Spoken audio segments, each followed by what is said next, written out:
Well, I think you got to just look at social media today to know how it's dramatically transformed. I remember 5 years ago when we were looking at the 2009 elections, just being on the internet was a big story. Facebook and Twitter, Instagram, YouTube, these were still relatively fledgling, at least in our country. And you realize right now that even social media is now being challenged by WhatsApp.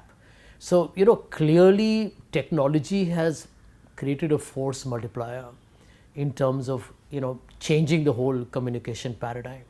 It's inevitable. Tomorrow you're going to have 5G. You're going to have people probably, talk more in videos. Video calls will become more popular than audio calls. So I think what you're watching is a remarkable metamorphosis where radio, television, internet, social media, smartphones. It's all telling you that end of day, if you want to communicate to an audience, you actually got to do a lot of slicing. Who's got the patience to kind of watch a long video on a WhatsApp? On Twitter, they increase the number of characters they allowed, but yet you don't have an infinite capacity to go ahead and say what you want to. So, being brief, pithy, concise, and being able to send out your message to your targeted audience in the most effective manner is what technology is now making you do. There are more platforms, but if you want to get your communication targeting right, you got to be very precise. You got to know your audience. And if you don't know your audience and you don't understand the technology and what kind of leverage it gives you, you got to stumble. But I think end of day, it's becoming a lot more informal. Formal communication is not working anymore. You find the President of the United States of America literally announces appointments and resignations on Twitter. You also get to know whether one country will be bombed or not, whether the nuclear threat will be done or not on Twitter. So it's telling you that the entire dynamics of especially political communication has changed dramatically.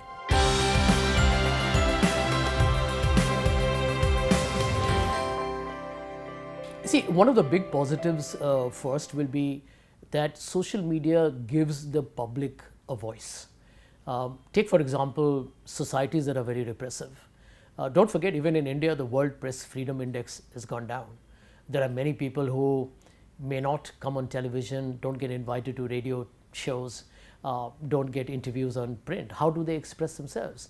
And I think social media in that case is a democratic, very liberal platform. You can say what you want to. However, as we are discovering, maybe you can't say what you want to because somebody is watching you. Big brother is snooping around. That, even there you may be trolled out by a political party that doesn't like your candidness. So one of the big do's is that whatever you put out there, do so with a degree of responsibility. I do feel that there are attempts to malign people. There is a book written by a very popular journalist on how she was trolled, which is a vicious, vitriolic manifestation of hate politics. That's something that needs to be condemned. And I think therefore it's unfortunate that a voice, which is what social media provides you, if you take, for example, Twitter or Facebook, is now being abused. Actually, it's meant to be interactive, but I don't think there are any conversations because the left or the right or the center are all in their own echo chambers. So you have a situation here today that it's not interactive, we are actually fairly compartmentalized, which is not what it was meant to be. But then again, it's a polarized atmosphere we are in. On the other hand, the big don't is, and I definitely believe some political parties do so willingly, is to spread fake news. And I think the biggest danger to democracy is fake news. Because you can malign somebody's personality.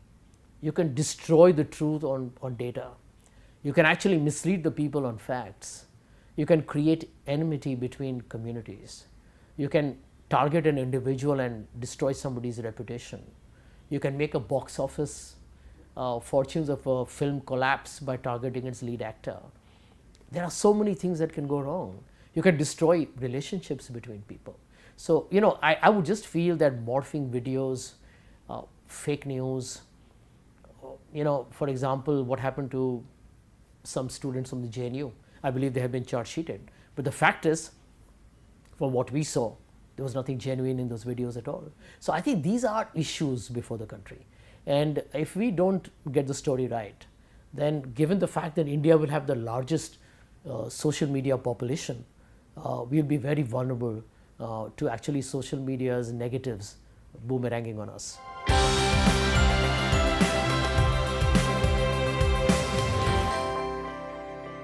Well, I remember that public relations industry once was only looking at print because you didn't have television options.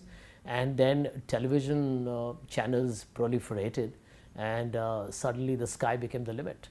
And I think PR agencies then became creators of content, because if you had good content, you had a good client story, I think channels were willing to look at it. Today, the fact that, end of day you have social media and online, it's made the whole space extremely open, because you might be able to build the personality of a brand or a CEO that you're working for using multiple mediums. So I think it's a question of, how do you allocate strategy between print, television, social media. I don't, and obviously when I talk social media, I mean the internet, the web, and other kind of related digital platforms. So I do feel there is a very nice interplay, but given the fact that increasingly you'll find that the digital is beginning to grow faster, although the print and television will have more considered respectability because of the sheer character of both these very powerful mediums, and I don't see them slowing down. I don't see how magazines in India are still growing. So I think in India you'll still see print, television rise, but the social media and the internet space is also up for grabs. I think for communication professionals, these are wonderful forums, because you hear a variety of experts talking to you about not just the strengths or the the weaknesses of different mediums of communication, but you also realize the importance of the messenger. But fundamentally, you never forget that the message is the key. The message is paramount. Content is king. But they will be also able to experience what are the downsides of each of them. And like television, for example, has got a great audio visual impact, and yet it's expensive. So for advertisers, it's about how do you basically look at a more, shall we say, diversified strategy of getting to what you want to target.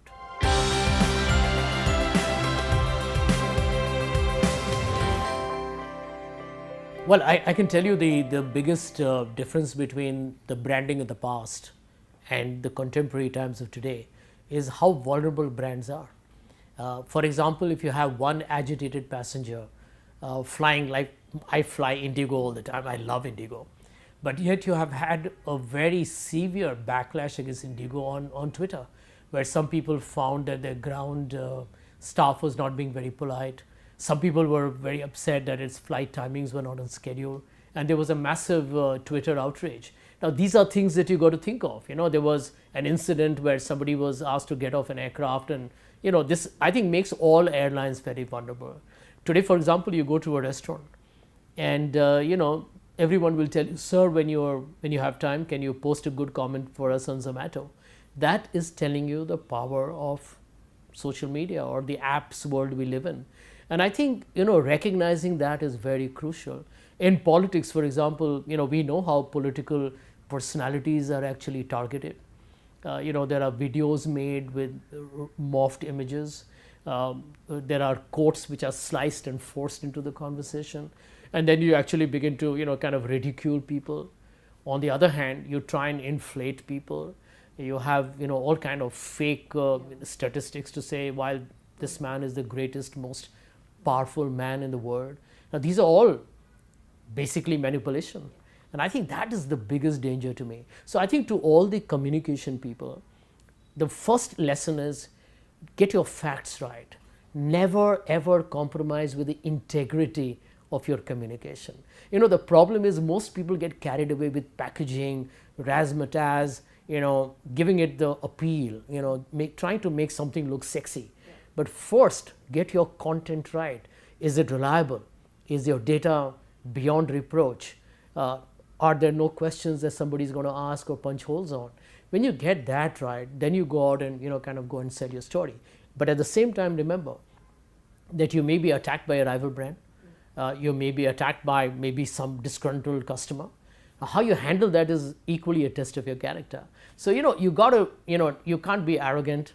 Even if you're attacked unfairly, you have to do so with maturity, professionalism, and decency. And I think in today's hard world of being in the public space all the time, we in politics have a 24/7 into 365 under public scrutiny. But I think nobody is less vulnerable. Corporates, CEOs, analysts, brands, you in the media gets targeted all the time. TV anchors, if they make one slip, it gets magnified. TV anchors are slotted as somebody who's pro-BJP or pro-Congress. So everyone gets repeatedly assaulted. And I think to be able to keep a cool, calm head, I think that's going to be a big learning. I'm very confident that your communications conclave will be an outstanding, I would say, success. Because if you are able to really make people think about not just the opportunities, but the vulnerabilities, then I think you're home.